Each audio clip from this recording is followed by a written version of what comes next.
안녕하세요. 뉴스 속 날씨 김수현입니다. 중년 남성에게 흔하게 발생하는 것으로 알려진 전립선 비대증이 점차 젊은 남성들에게까지 그 영향을 미치고 있습니다. 점차 발생 연령이 낮아지는 데에는 서구화된 식습관과 잘못된 생활 습관이 원인인데요. 오늘은 남성이라면 누구에게나 찾아올 수 있는, 하지만 찾아오면 평생 관리가 필요한 전립선 비대증에 대해서 이야기 나눠보겠습니다. 피부 비뇨기과 전문의 김태구 원장 나오셨습니다. 원장님 안녕하세요. 안녕하세요. 네, 일단 이 전립선 비대증 어떤 질환인지 설명부터 부탁드리겠습니다. 전립선 비대증은 중년 이후 남성에서 발생하는 가장 흔한 질환 중에 하나로 50대에서는 50%, 60대에서는 60%, 70대에서는 70%, 80대 이상에서는 90% 이상의 유병률을 보이고 있으며 노인 인구가 증가함에 따라서 전립선 비대증 환자 수도 점점 더 증가하고 있습니다. 노인에 있어서 배뇨 기능 장애를 일으켜 삶의 질을 저하시키기에 아주 중요한 질환이라고 할 수 있겠습니다. 전립선 비대증이란 말 그대로 전립선이 비대해진 질환입니다. 전립선이 무엇인지 궁금해하시는 분들이 많으실 텐데요. 네. 전립선은 남성 생식기관으로서 골반 깊숙이 방광에서 소변이 나가는 출구에 위치하고 있고요. 샘 조직과 섬유 근육 조직으로 이루어져 있으며 성인의 정상적인 전립선의 크기는 호두알 정도 크기로 약 한 20g 정도 무게를 가지고 있습니다. 전립선은 정액의 30%를 담당하고 있고 그 정자의 생존과 활성에 중요한 역할을 하고 있는데요. 전립선 액은 정자에 영양을 공급하고 적절한 환경을 유지해주며 세균 감염을 방지하는 역할을 하게 됩니다. 이러한 중요한 역할을 하고 있는 전립선이 나이가 들면서 크기가 커져 소변 배출 통로인 요도를 꽉 압박하게 되어 배뇨 장애를 일으키게 되는데요.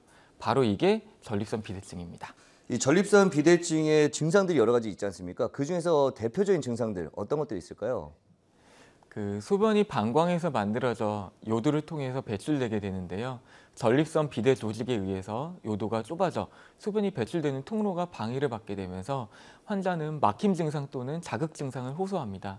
막힘 증상에는 소변 줄기가 가늘어지는 경우, 아니면 배에 힘을 주면서 소변을 보거나 소변을 보는데 시간이 한참 걸리거나 배뇨 후에도 소변이 남거나 소변이 중간에 끊기거나 아니면 배뇨 후 방울져 떨어지는 증상이 발생하며, 자극 증상에는 소변을 밤낮으로 너무 자주 가게 되거나 급한 요일을 참지 못하고 소변이 새거나 소변을 보는데 통증이 동반되는 경우가 많습니다. 실제로 진료실에서 보면 소변을 보려고 화장실을 갔는데 5분 이상 기다려야지 나오고 나와도 시원하지도 않고, 낮에도 자주 소변을 보러 가시고 소변을 보러 가다가 화장실 앞에서 그만 실례를 하시거나 밤에도 자다가 소변 때문에 한 3-4번 정도 깨셔서 아주 불편하다고 호소하시는 분들이 너무 많습니다. 이로 인해 업무 효율이 떨어지게 되고 수면 장애를 겪을 수도 있고 작은 일에도 신경질적으로 반응을 보일 수도 있으며 우울감을 호소하시는 경우가 적지 않습니다. 장년층 남성에게서 삶의 질적인 측면에 있어서 전립선 비대증은 상당히 심각한 질환입니다. 네. 그렇다면 이 전립선 비대증의 원인은 무엇입니까? 원인은 아직까지도 분명하진 않지만 확실하게 밝혀져 있는 것은 노화 및 남성 호르몬의 존재와 관련이 깊다는 것입니다. 노화로 인해서 남성 호르몬의 이상이 발생하여 전립선 세포의 증식과 소멸 사이에 균형이 깨지면서 전립선 비대증을 유발하는 중요한 원인으로 생각되고 있습니다. 네, 그렇군요. 이 전립선 비대증에 걸리신 분들이 적극적으로 병원을 찾지 않기 때문에 병을 키우고 있다, 이런 이야기를 많이 들었는데 어떻습니까? 네, 맞습니다. 많은 환자분들이 나이가 들면서 발생하는 노화 현상으로만 받아들이시고 예. 병원에 내원하지 않으신 분들이 많습니다.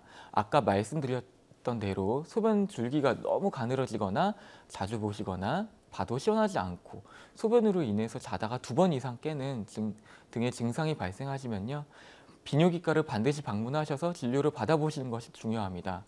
전립선 비대로 인해서도 이런 증상이 발생하지만 전립선 암으로도 이런 증상이 발생하므로 반드시 병원에서 검사를 통해서 확인을 하셔야 하며, 전립선 비대증을 치료받지 않고 방치할 경우에는 추후 전립선이 너무 비대해져서 요도를 완전히 막아 소변 배출이 어렵게 되는 급성 요폐가 발생하여 방광 기능 저하뿐만 아니라 급성 신부전과 같은 신장의 기능까지도 저하시킬 수가 있습니다. 비뇨기과에 방문하시면 소변 검사, 소변 속도 검사, 잔뇨 검사, 초음파 검사와 같은 기본 검사를 받은 후에 전립선 크기에 따라서 약물로서 치료하거나 시술 또는 수술까지 받게 되는데요. 요즘은 효과 좋은 약들이 많이 나와서 약물 치료를 우선적으로 하는 경우가 많습니다. 약물 치료에 반응이 없으신 분들에게 있어서는 국소 마취를 하에 방광경을 통해서 비대해진 전립선을 확인 후 결찰해주는 유로 리프트 시술, 아니면 너무 전립선 크기가 큰 경우에는 경요도 전립선 절제술과 같은 내시경 수술도 가능합니다. 네, 그렇군요. 이 전립선 비대증을 앓고 있다면 감기약을 조심해야 된다. 이런 이야기였는데 이게 사실입니까? 사실입니다. 감기약 중에는 항히스타민 제제라고 이런 콧물을 줄여주는 성분이 들어있는 약이 있는데요. 예. 이 성분이 요도 근육을 수축시켜서 전립선 비대로 인해 가뜩이나 좁아져 있는 요도가 더욱더 좁아지게 만들게 돼서 소변 배출을 더 악화시켜 급성 요폐를 일으키기도 합니다. 예. 다른 교감신경을 자극하는 다른 약들도 전립선 비대증 환자들에게 급성 요폐를 일으킬 수 있기 때문에 전립선 비대증이 있으신 분들은 다른 약을 처방받을 때 주치의에게 꼭 병력을 말씀하시고 처방받는 것이 좋겠습니다.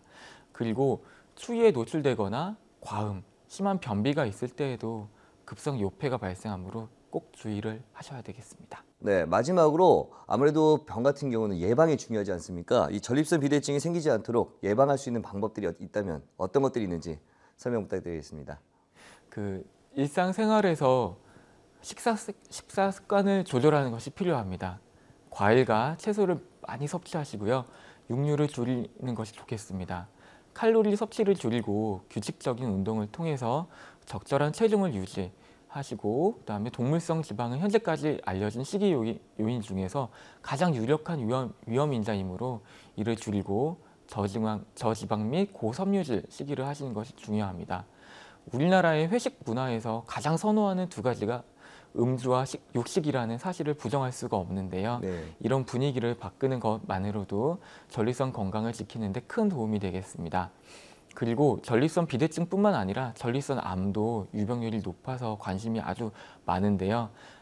된장은 전립선 암 예방에 효과적인 것으로 생각이 됩니다.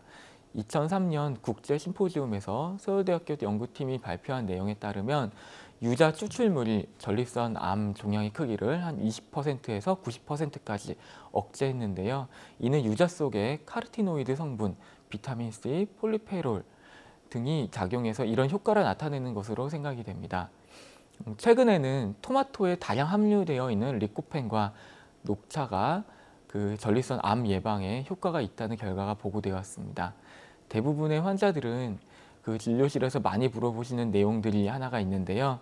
전립선 건강보조식품으로 소팔메토가 대표적인데 이를 대상으로 여러 가지 연구가 있었습니다. 하지만 아쉽게도 소팔메토를 복용했을 때 임상적으로는 의미 있는 전립선 질환의 개선 혹은 예방적 효과는 입증되진 않았지만 배뇨장애 증상의 호전에는 영향이 있는 것으로 생각이 됩니다.